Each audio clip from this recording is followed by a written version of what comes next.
So for today's part of the Holistic Health Lecture Series, our invited speaker is Meir Schneider. I've known him since the 1970s when he first came from Israel. And he is one of the more remarkable clinicians as integrate holistic health techniques to improve vision.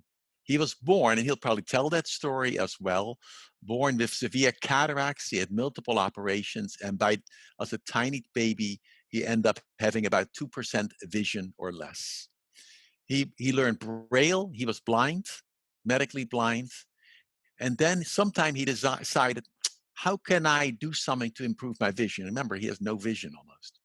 He then spent many times learning the Bates techniques, exploring many alternative techniques to the extent that now he can see.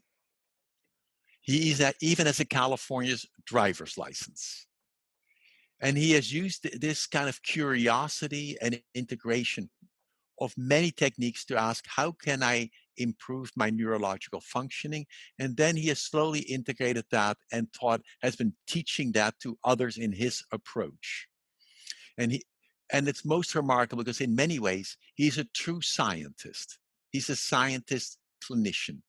He is not a scientist who does controlled studies where he runs, 500 people in one paradigm and 500 people in another way, but he works with each person and he explores if it works. If it doesn't work, that is put to the side. He does something else. And out of the collected numerous techniques by which people who have vision difficulty can regain vision, most remarkably, or techniques by which your vision can stay and get better.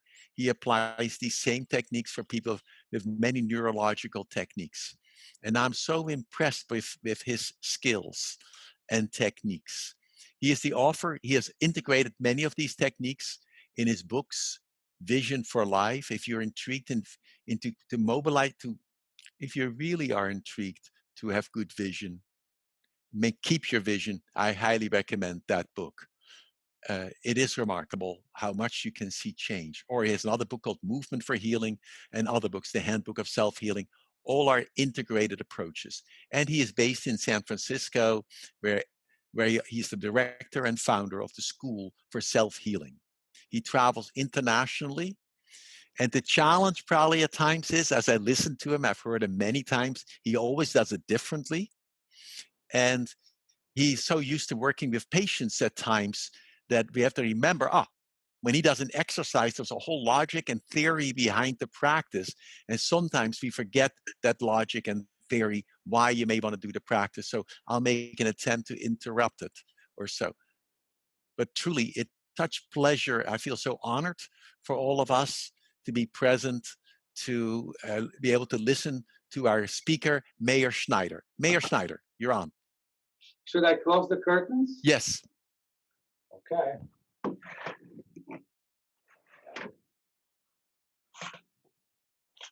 My apology. And now all of you can see how remarkably, as you see Meir Schneider walk around, do this, he may have difficulty or challenges, but imagine he can just walk around the world, do everything, and his vision has so changed. Okay, Meir, you're on. Welcome. Yes. So first of all, my friends, I want you to know that Erik gave me a very, very nice forward on my book, Awakening Your Power of Self-Healing, based on the Handbook of Self-Healing. And I'm very grateful for that. And I want you to know what an amazing professor you have. George Bernard Shaw said, the one who can do does, the one who cannot do teaches. Well, it's not true about your teacher. Your teacher is a real practitioner in the field of holistic health and in the field of biofeedback. And he's known worldwide, not just in this country, but practically in most places of the world. I can tell you that in Tel Aviv, when I finished a radio show, I asked another person who was before me, do you know Erik Peper? And he said, absolutely, who doesn't? So just know that you have a remarkable teacher, a famous teacher, and I would like to complain for him that many students these days just look at their phone and look at their computer and don't read books. Time to change. Start to read books. There's no better time than now to do so. So now I'll talk about myself. I was born with cataracts. And cataracts are opacity of the lens. Means the lens which is inside the eye, instead of being transparent, becomes opaque. And it doesn't allow the light to go through. I think it happened because my father had an illegal lab at home. He was a deaf photographer, and he sold pictures of the Trinity to churches. It's very funny. He was a deaf Jewish photographer who sold pictures of the Trinity. And Stalin and even Khrushchev in his time were putting limit to how many pictures churches can have. And so it was an underground sales. You could go to Siberia for that. That's one of the reasons that my family escaped through Poland to Israel. And when he built that laboratory, chemicals went from there, and I was born as an infant. I was told that I almost died several times. And I think that there was a change and mutations in my genes because nobody in my family before me had cataracts, but my two kids were born with cataracts. So that was what happened to me. Now, in my generation, physicians did not understand the fact that it's a critical time to visual development. In the first hour, every infant looks at the world because the world changed completely. What a different thing to see all the light outside comparing to the wood. But then, for 8 weeks, infants don't look at anything. At the age of 8 weeks, they start to look. And if they don't see then, they develop a condition called nystagmus, an involuntary movement of the eyes. And that means you look straight and the eyes move to the left. You look to the left, the eyes move down. You look down, the eyes move to the right. They never move where you want them to move. And that comes out of the stress of trying to see when the brain basically is not developing at all the sense of seeing. And I think that in the past lecture, Erik was talking about how vision and the body develop together. So one of my challenges was that I developed as a blind kid. My vision was 1% without glasses. I was the quickest Braille reader in the state of Israel. And I was son of deaf parents. In fact, I was known to be the son in the deaf community as the son of Abraham and Ida, who were my parents. So imagine that I could not learn the sign language. And the only way for my parents to talk to me is to lift my head, which I never understood why, and to tell me to move my lips slowly so they could read them. And you can imagine all kinds of comic tragedies when I would be lost and I would scream, and I needed a good Samaritan to connect between me and my parents. So that's the little touch of the beginning of my life. You can now understand, with that pain that I was in, why when I was given the chance to start and do something for my eyes, I spent 13 hours a day doing that. And I've done eye exercises. I've written the principles of them in my book, Awakening Your Power of Self-Healing, and in my book, Vision for Life, and in my book, Movement for Self-Healing. But in the last two, I've talked about importance of relaxing the eyes, adapting the eyes to different light amplitude and frequencies, very important, looking at a distance, and looking at details, paying attention to the periphery, balancing the use of the eyes, balancing the use of each eye within it, body and eye coordination. That's something I had to work very hard to develop, as I developed without much vision, and I had to connect between vision and my eyes. I still did not complete it. I remember going down mountains, trying to just feel it with my legs at night and falling. I have to really learn more and more to look. Let me interrupt, Meir. Let me interrupt for a moment.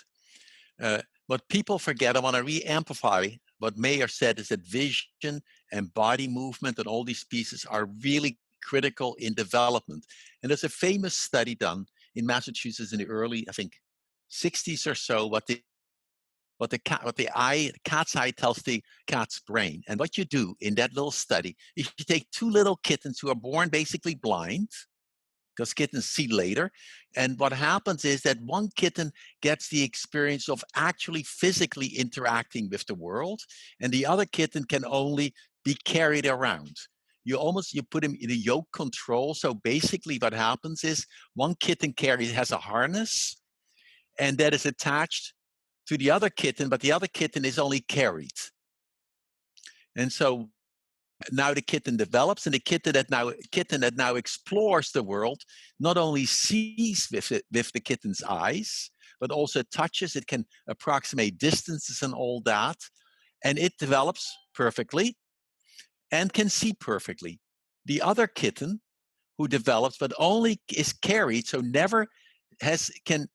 can never make that connection between what they see on the retina, and the physical world. That kitten is behaviorally totally blind. Because in order to be able to see, we not only have to see something, I have to touch it.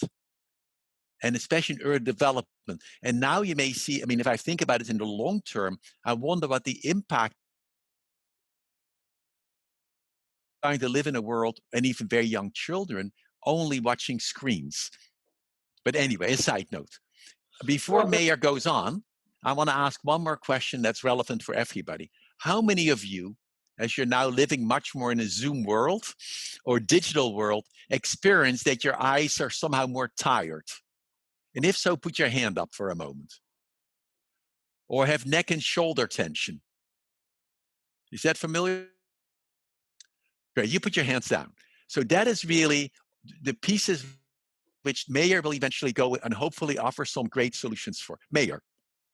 Thank you. And you definitely talked about body and eye coordination to explain to you why cataract surgeries were done to my kids at the age of 2 weeks. Similar to what you're saying, they put a bunch of kittens with patches in the important time of the brain development.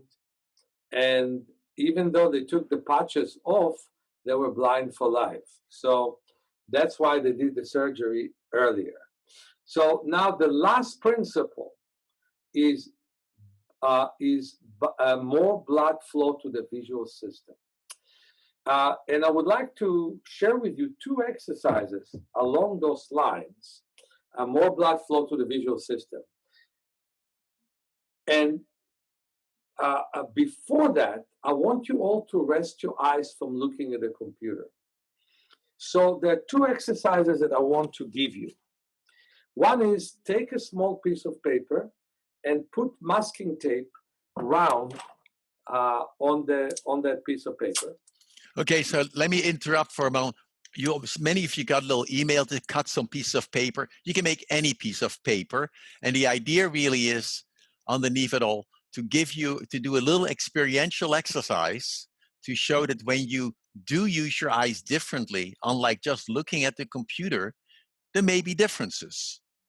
And the eyes can relax or do something different. So the key is to take a tiny piece of paper, which you can see right here, very small. Yeah, put a piece of tape on the back. Is that the way it would be, Meir? How would you like to put it? What I'm suggesting is to put a tape on the side so we can put it over one eye. Great. This. Okay. So take a Scotch tape, sticky tape of any kind. Just not duct tape, please. Any other kind of tape. And over which eye should they put it? Over the strong eye, but at first on the shirt. Okay. First on the shirt. Okay, let's put it just like this. For a moment. Okay. Then we're going to use it. Okay. Now, you look for many hours at your smartphone and at your tablet and your computer. Please open your window that we still have light. It's so fascinating that it's past 7 o'clock and we still have light. I love it. Look at the distance. Look out of your window at the distance. Breathe deeply, breathe slowly. Some of you, I know that one at least from England is looking at that. So it could be theoretical for you from England, from Caroline from England, but the rest of you, you have light. So look at the distance and look first of all at the sky. I can tell you they're pretty cloudy in San Francisco. But look at the sky. There's beautiful clouds, different kind of impressions. Give your eyes the rest they deserve. And look at about 5 different points of the sky. We're doing 5 because we're doing it in a hurry. Normally we do many more. But look at 5 different points of the sky. Then 5 different points at the horizons. That's beautiful to look. You know, horizons where the sky meet the mountains or the buildings.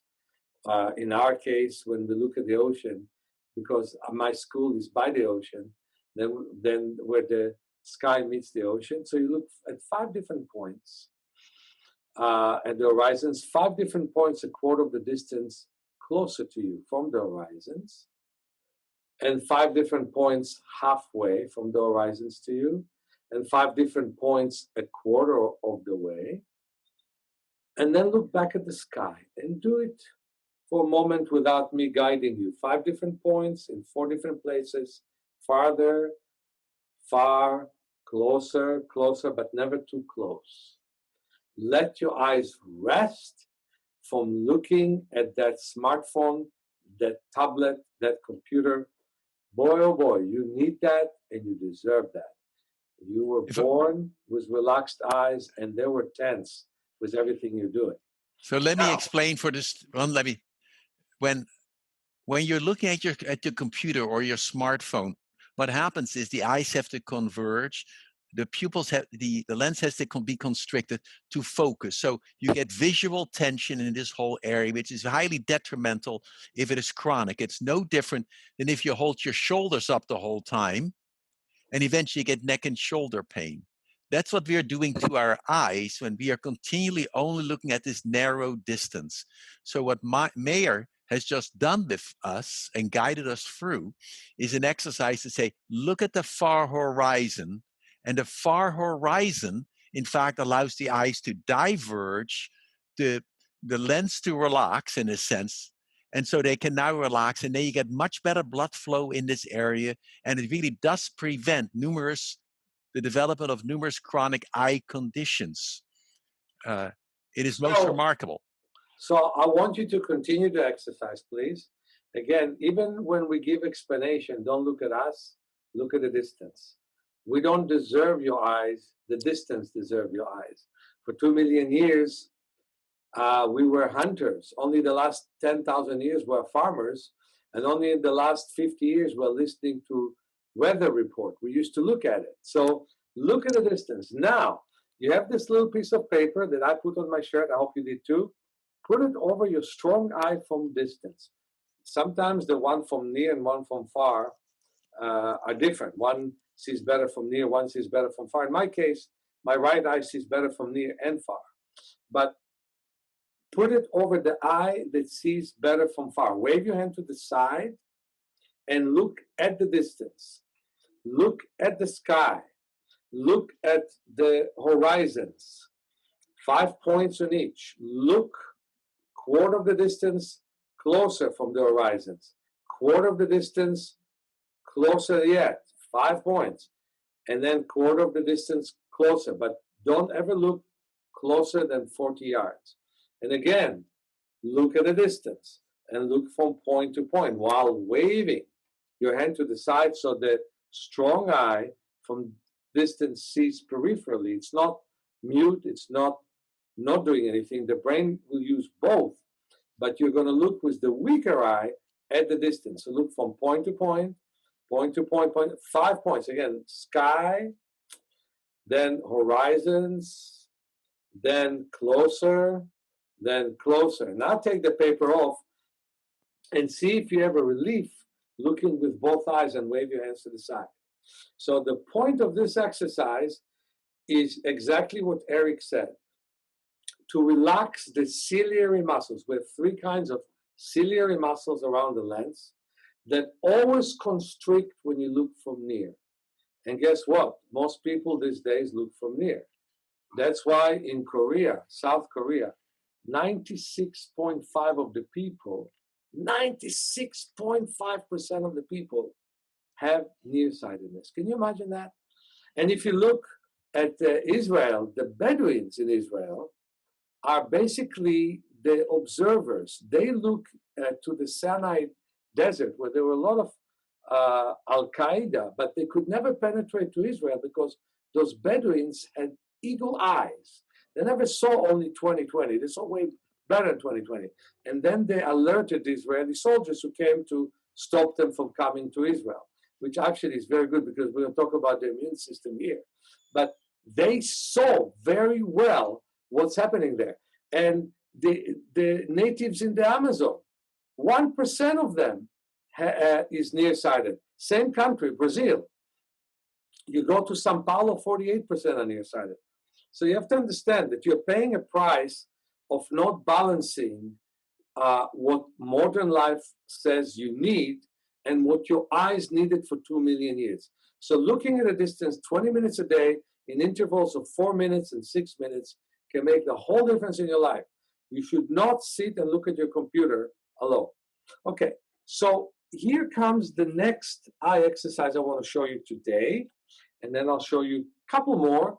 And after that, we'll go straight to the immune system because I think many people are fascinated with that kind of teaching. Now, balance use of the eye is very important. Balance in the body is very important. Real strength is not extra muscles. Yeah, with extra muscles, you can punch better, lift weights better. Doesn't last forever.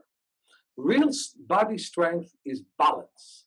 Balance of your nervous system, balance of your vascular system, and yes, balance of the muscular system. And more strength. You slowly build strength. And balance between flexibility and strength. Too many people build too much strength and don't have any balanced flexibility. And others make themselves overly flexible and not strong enough. We got to work on balance. Now, balanced use of the eyes is important. You may have one eye that will always see better than the other. Hopefully, both see the same. But it doesn't happen in many cases. But what you want to make sure is that you use them together. That's one thing that I want to say to all of my friends who want to work further with me, because we don't only have state students here. I would suggest to purchase these red and green glasses. We do so much with them. I look at flowers with them, but I have special exercise without them. I would have never been able to drive because I didn't have a three-dimensional vision. This one I invented for a lady by the name of Melissa who had double vision. It's called diplopia. The eyes wouldn't work together. She had a terrible accident. A truck, a Suburban, went over her body and her face. She had 30 reconstruction surgery and double vision. So what I did with her, I put this between her eyes. So all of you take the large piece of paper that you have, and you have 4 pieces of paper, and Erik will show you the 4 of them again. 4 pieces of paper, and take the largest one, and I don't know exactly how you measure it, but I think it's 1.5 inches to the width, a little bit more, and something like 10 inches long, okay? And put it over your nose from your forehead to your cheeks. Take a bowl, and if you don't have a bowl, take a lemon. And if you don't have a lemon, take an apple, take an orange, whatever you have that is round, but a tennis ball is the best. And take the ball and throw it from one hand to the other. As you throw it from one hand to the other, run in place. So run and throw it from hand to hand above the head. Okay, so go ahead and throw that ball. Meir, give the people a moment longer to do the exercises, so they can put a strip of paper over their nose. Mm-hmm. For those who are not doing it yet, you can just cut a piece of paper over, mm-hmm. and use some Scotch tape. And can you put your face close to the camera so everybody can see what you're doing? Okay. No, that's too close. No. Very Right. good. No, No, stay that close for a moment so is my people nose know what too to do. big? Okay, so we put like this, we put like this. So we put masking tape here and here, or scotch tape here and here. I hope you do it more elegant than I do it, but kind of straight, yeah? And so now you blocked with each eye what the other eye can see. For example, put the ball to the left, close the left eye, and you cannot see that ball. Put the ball to the right, close the right eye, and you cannot see the ball. Put the ball above your head, and you cannot see the ball. I mean, I can see it in the TV, but I can see it on the screen, but I cannot see it above my head. So now when you throw it from hand to hand above your head, you're starting to work the eyes evenly, even if one always dominates, even if one is way stronger. Now they're working together. And the whole point of doing it is to and running in place is to start and use the eyes and the body together. So the body responds to the left eye when it's being thrown to the left. The body responds to the right eye when it's being thrown to the right. And I know of somebody who can clap 7 times. I can clap between 1 and 2.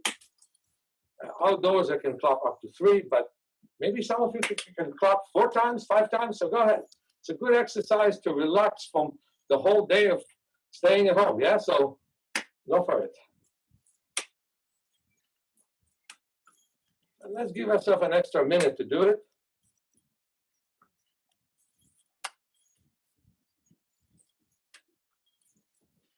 Quick, quick, quick, quick, run, and clap and throw your lemon, your orange, or better, your ball, whichever you have, throw it above your head and follow it. Yeah, very good. Relax as you do it, and don't worry if it falls and you have to pick it up. It happens all the time. Now, take the paper off. Take the paper off. And breathe deeply and breathe slowly. So there are 4 pieces of paper that I want you to see. 4 pieces of paper, 4 different sizes. Erik actually has a better picture of that, if you want to show it to everybody, Erik. Anyway. I'd cut them up so I can't show it anymore. But you had 4 different sizes. 4 different sizes. So I'm taking 1 small size, and you can take scissors and cut them. And one of the reasons I'm doing it again, because I've done it before, I have some which I want you to do it with me. So I'm taking this paper and I'm rolling it. So I'm rolling it and I'm putting it smack in the middle of this. I'll put it between my eyes, but now I'll put it on my shirt. No, wait, I'm not clear. You're taking which piece of paper are you talking about? Small. So the small one, now what you're doing is you're taking the tape and you are rolling the tape up in a loop so the sticky stuff can be stuck to the back of the piece of paper and potentially to your skin at the same time so it would stick. And to the bridge of my nose, exactly. Correct. Just want to check. No, I'm happy you're saying it. That's good that you're explaining it. So what I'm doing is I'm taking a loop of paper. I'm making a circle with this. I'll have to take dexterity classes now. I put it on the back of this piece of paper. And now it can stick. If I put it on my nose, for example, it can just stick there. Exactly. Good. And I'm doing this with a bigger piece of paper. I call it medium size. And after putting it, I'll put it on my shirt. And I'm taking another one.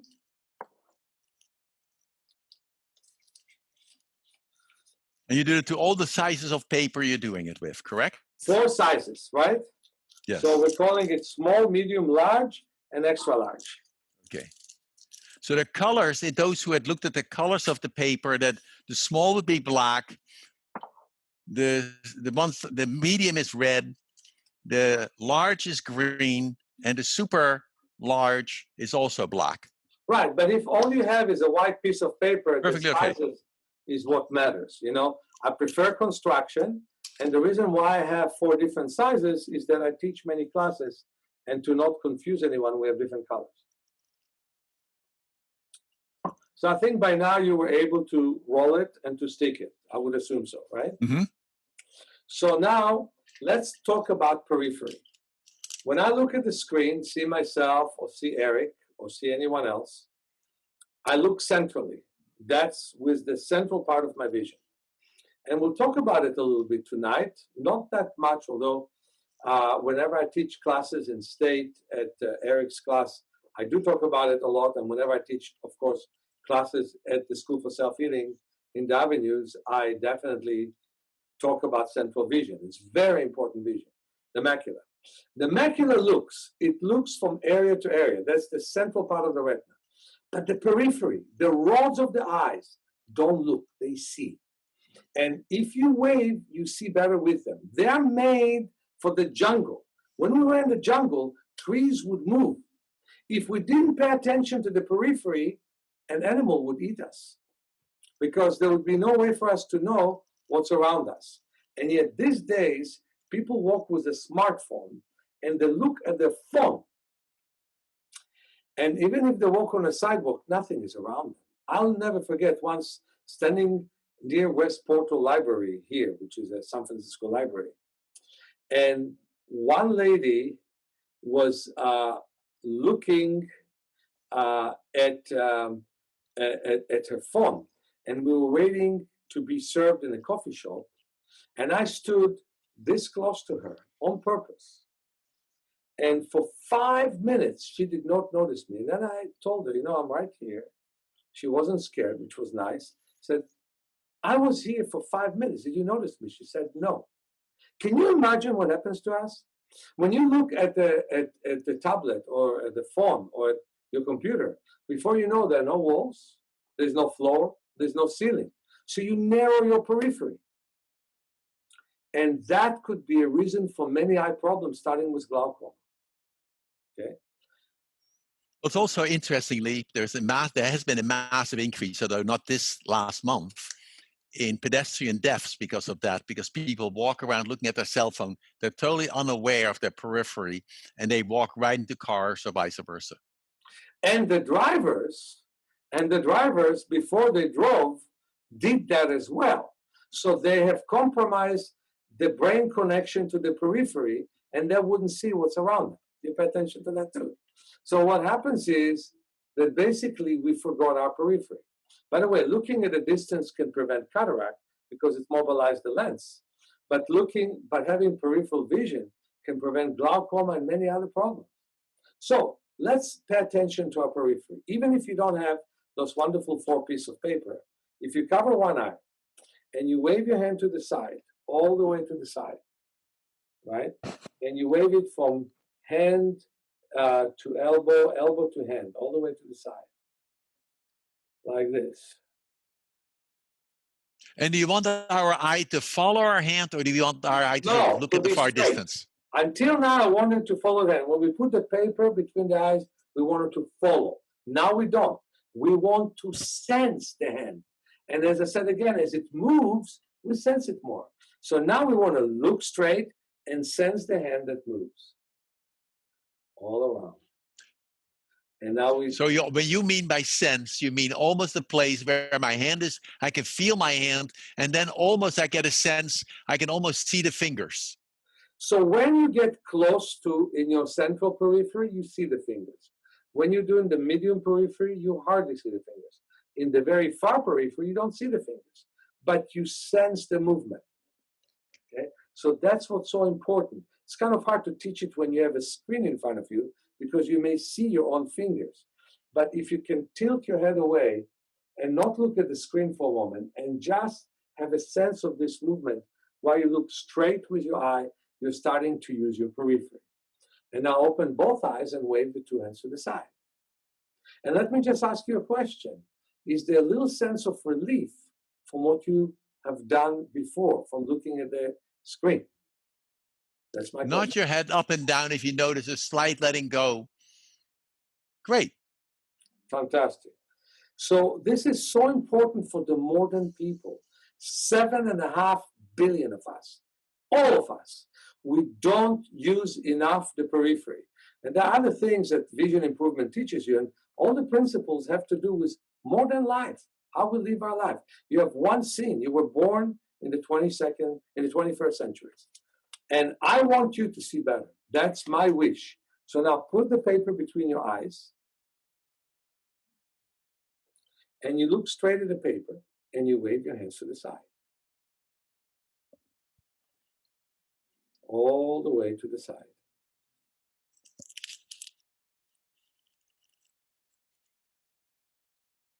And again, there are three areas for the periphery. Close, don't get too close, so you don't eat yourself. But close, that it is in the temporal area, below and above. Medium distance, and far away. And medium distance again, and close, and medium distance, and far away. And medium distance, close. Now, put the medium paper between your eyes and wave your hands to the side and do it in the middle distance and do it farther. Middle distance, above and below, farther, right? Farther.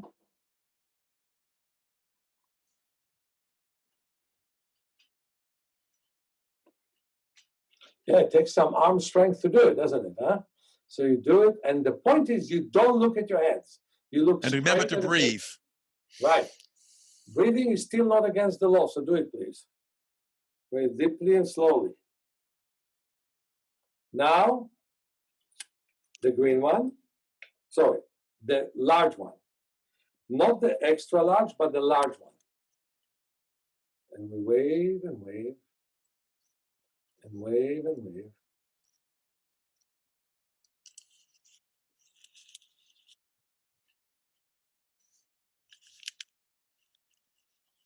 Below and above. And now, let's put the biggest one, which is the extra large. And you wave below and you wave to the side. And this time you cannot go to the middle because it covers that. So it's basically only the side. And now we see the side better because we block the middle. Now close your eyes and remember the paper in front, so it's kind of dark. And I cannot do it because I'm not allowed to do it, but at your place, turn the light off in your room if you have light, just to close your eyes and see darkly with the paper in front of you. Now you can turn the light on and wave your hands to the side, above and below. And you can see how much more periphery you have now. So now put the large one on and wave and wave and wave. And wave and wave and wave, below, above, to the side.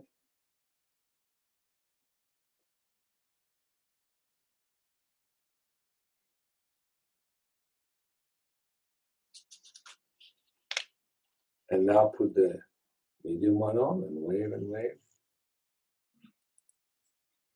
Which one do you want to put on? The small one? The medium, which means one before small. Okay, just checking. Number 2. So we did the extra large, the medium. And again, now we have the close periphery, medium periphery, far periphery. And you can see all peripheries because of the large paper. And I'll put the very small one on. And there's my question to you. Is the small one smaller? That's my question.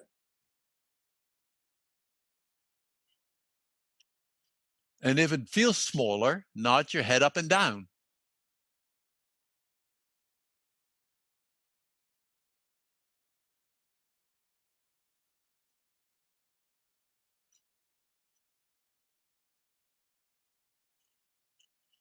Is it? Do you notice is the paper smaller?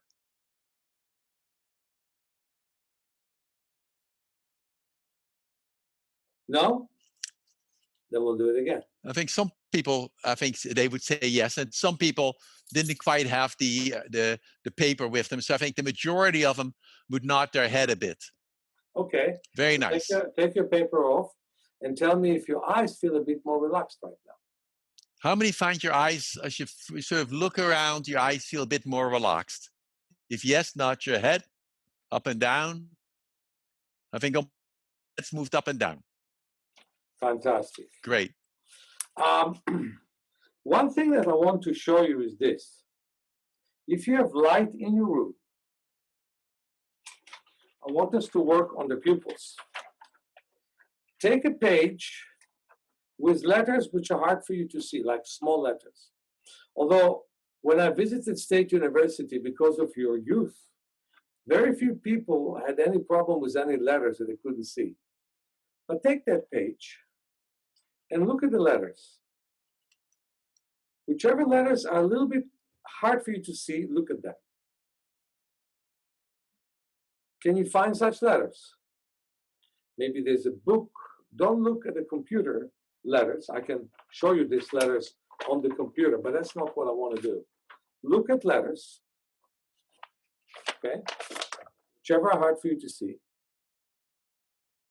And first of all, close your eyes and say, the ink is black, the page is white. Say it 3 times. The ink is black, the page is white. The ink is black, the page is white. The ink is black, the page is white. With your eyes closed. Say it. The ink is black, the page is white. You can turn your mics on for a moment while doing that, and it gives us a sense of participation. So just turn your mics on. I'll turn. Ink is black. Ink is black, the page is white. Ink is black, Page is white. Ink is page is white. Page is white. Page is black. Page is white. Is black. Hey, Ink is black. Page is white. Ink is black. Page is white. I can hear this shit. open your eyes and look again at the paper. No, I'm ready for you now. Look again at the paper and see how it looks like. Yeah. And now, One sec, Meir. what I want you to do now is turn your lights off. I will do it for a split just as a demonstration, but turn your lights off completely. And turn the screen off completely. You can't easily do that because for many people the computer will be difficulty. Okay. So you have to. It will be Move almost. away so put your head away from the screen and turn the lights off. Close It's going to be your very eyes. challenging. Okay. Okay, now turn the lights on. And take a look at the page again. And see if expanding your pupils allow you to constrict them better. Because there's a law in nature. When you stretch a muscle, it's easier to contract the muscle. Okay, I want to move to the last group of exercises with vision that I want to show you, so I can put enough time for the immune system. To begin with,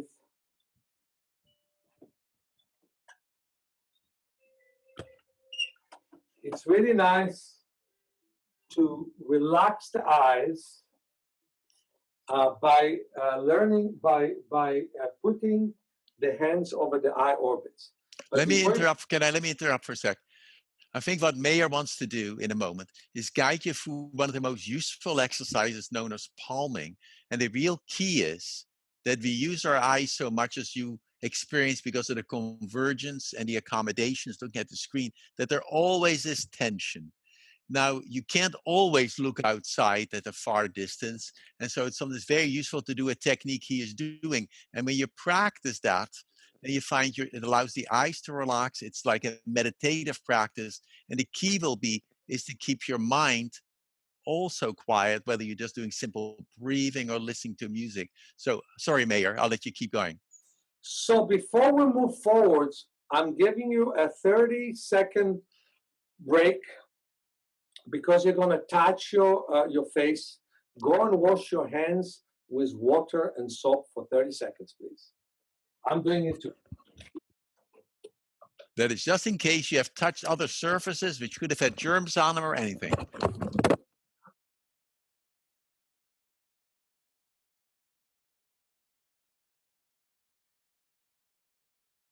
So one thing I want to tell all of you, I don't know if Erik wrote it to you or not, I hope he did, that it's good if you have pillows to put on your table. Okay, so I just want you to arrange yourself. I have what's called a palming stick.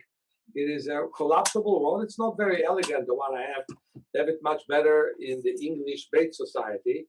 But I have a very nice palming stick that I can put my hands over my eye orbits and really, really relax my eyes when I look at them. So when I put my palms over them. So take a pillow, put it over your desk, and position yourself in the correct way. Can you please do that? Okay. Now, the next thing is stand up, interlace your fingers, and move your arms in rotating motion together. So the palms are touching each other, and you move your arms as high as possible in rotating motion in both directions.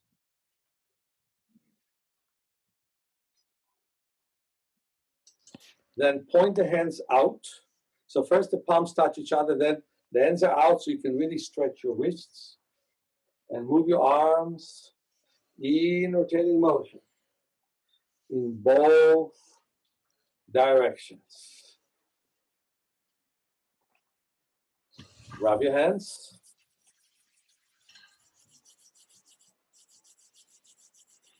And right now we'll sit down for about 6 minutes and we'll do palming. But I wish I could touch each one of you. You want to put the hands so gently around the eye orbits and not to put any pressure. If you need to put pressure, put on your elbows. The head should, what? Before doing should not this, bend or straighten. What? I said, Meir, before doing this, you think it would be worthwhile to teach them first to relax their neck and shoulders? Absolutely. That's what we did. Okay. We moved the arms in rotating motion. Okay. So, I mean, we should do more, but there's so much time you give me, you know. So, put the hands around the eye orbits. And very, very gently. So don't elevate your shoulders, drop them.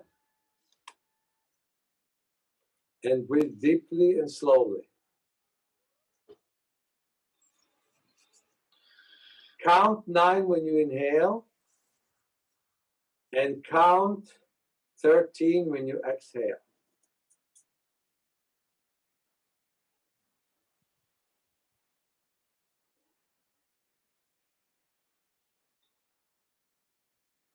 And feel that your abdomen and lower back are expanding as you inhale and are shrinking as you exhale.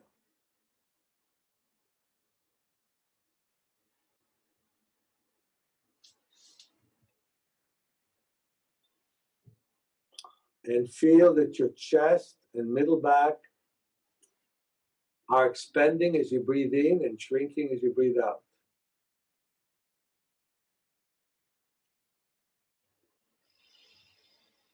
Feel that your neck and head expands when you inhale and shrink when you exhale.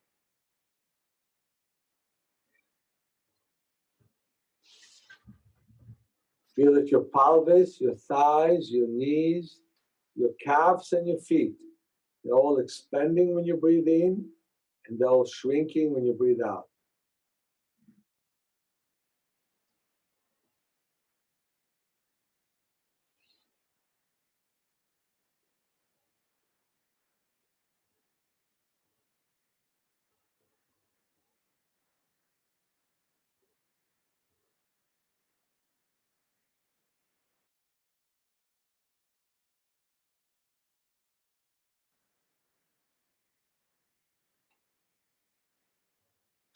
Visualize now that your room is dark, maybe even black. And visualize, even though the night did not come yet and it's very dark outside.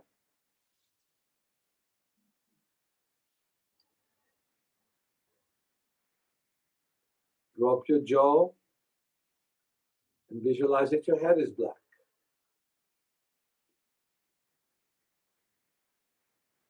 And keep breathing. You count 9 when you inhale through your nose. You count 13 when you exhale through your nose. So both are very slow, the inhalation and the exhalation, but the exhalation is even slower. You visualize that your head is black, your neck is black, your chest is black, your abdomen is black, your lower back is black, your pelvis is black, your thighs, your knees, your calves, your feet, they're all black. And your arms are black. And breathe deeply and slowly. Slowly and deeply.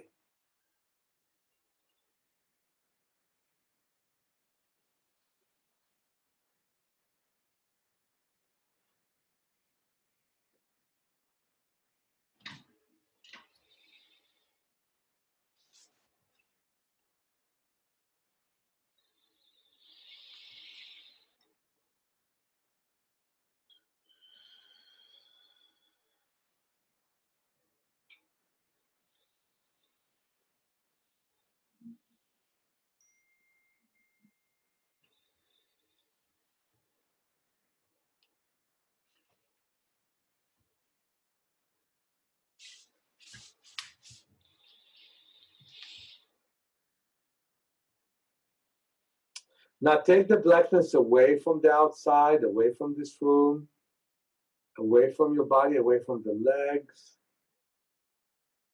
from your upper body, from your head, from your arms. I estimate this was basically 6 minutes, I'm not sure, and slowly take your hands off. But just know that 6 minutes is the minimum that this exercise makes a huge difference. And let's massage around the eyes. From the bridge of the nose to the temples, from the nose to the ears. Put pressure on the bridge of the nose and massage the eyebrows. Put pressure on the nose and massage to the temples. And I want you to know the difference between blinking and squinting. As you squint, you tense, but as you blink at great ease and great relaxation. So let's just do one exercise. For 25 times, close an eye and cover it, and then close the other eye and cover it. And let's do it real quickly.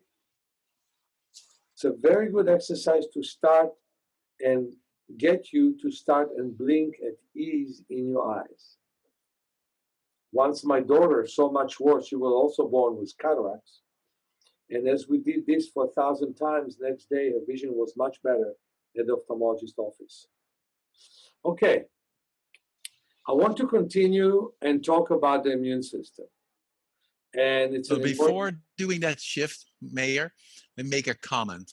As all of you saw in some of the exercises Meir has shared, and he has a remarkable series of different exercises which he adapts for every individual to depending on their neurophysiological state. They're really based upon an evolutionary perspective to ask, how did we really use our eyes in prehistoric times, or how did we evolve with these eyes that they were effective, very effective? And if you live that way more, your vision will be increases the probability of being healthy. That's the whole part of the idea. I need peripheral stimulation to the periphery, because we would not have survived if we walked through a jungle if we're not aware of the periphery. The same way, how can I relax my eyes at a far distance? I mean, naturally, that is all the time, except in our modern world, which is only a few years, we do totally opposite things which lead to massive strain. So it's that remarkableness of doing that. And the final piece Meir probably didn't talk about today, but he should have, is that, I mean, he always talks about this, is the importance of darkness at night, because our eyes need to rest. Just life is the alternation between excitation and regeneration. Absolute darkness allows the eyes to relax as well, really allows it to relax and go to sleep. And we no longer live in worlds of absolute darkness. So one of the gifts you can give yourself, and I think that what Meir would say this distinctly so, is sleep in total darkness. Yeah, I think it's a mistake to take melatonin. Yeah. I think putting double curtains is a great thing. One of the things that I do in my extensive classes, my training course and my 6-day eye class that Erik was one day in one of those, is we take a walk in the park. We go to the park in areas that are dark enough because the city did not invest any money in putting light there, and we're very grateful for that. And at first, it looks very dark. I can tell you, once I lived in Singapore, in a very dark place with many trees. Well, at first it's very dark. And then within 10 minutes, it becomes brighter, especially when we do those peripheral exercises and palming. And in 40 minutes, it becomes really bright. One lady said the brightest morning I ever had was one night walk with Meir in the park, which means there are many, many cells that see in the dark. There are very few places that you can still put a telescope these days because you can't see the stars anymore, because city lights, the pollution of city lights is one of the most destructive things to the eyes. And by the way, it's a good transition to the immune system, because I think that avoidance of darkness at night and avoidance of light in the daytime is destructive. In the past, there was night, and then there was dawn, and then there was sunrise, and then there was daylight, and then there was sunset, and then there were twilights. And the eye got used slowly to each one of those, quicker to the light than to the dark, but still it takes time to get used to the light as well. These days, as soon as there is sunset, people turn the lights on. We don't experience enough nature, and we're guests of nature, and we are pretentious thinking that we can decide whatever we want to decide with our lives. For example, I love the fact you take the class with Erik. I don't like the fact that you study from 7 to 10 or 11, because you basically decided what your schedule is. You did not decide what your eyes and your body need, basically. And that you're not unique. 7 billion or 7.5 billion people in the world are doing exactly what you're doing. That basically, we stop using the body in the way it should have been used. Okay. Well, Meir, I totally agree with you. And I would say that it is one of the harms of our living outside of our biological rhythms. And I think health is listening to that. In the meantime, I'm looking at the clock as well. So think about for the next piece, you have about 12 or 30, about 14 minutes. Can you give me 20? That's going to be hard. But anyway, we'll go toward it. Okay? Just want to be honest. Because there were all kinds of changes. Okay. I know. So anyway, the first thing that I want to talk about, the first thing I want you all to do is go to the bathroom for 1 minute, because we're going to work on the sphincters, and I don't want you to lose control over them. So go to the bathroom, anything you need, excrete right now, and come back as soon as you can so we can continue and work. And for the other ones, just stand up for a moment, stretch and wiggle and move, and get away from the screen and wiggle and just move.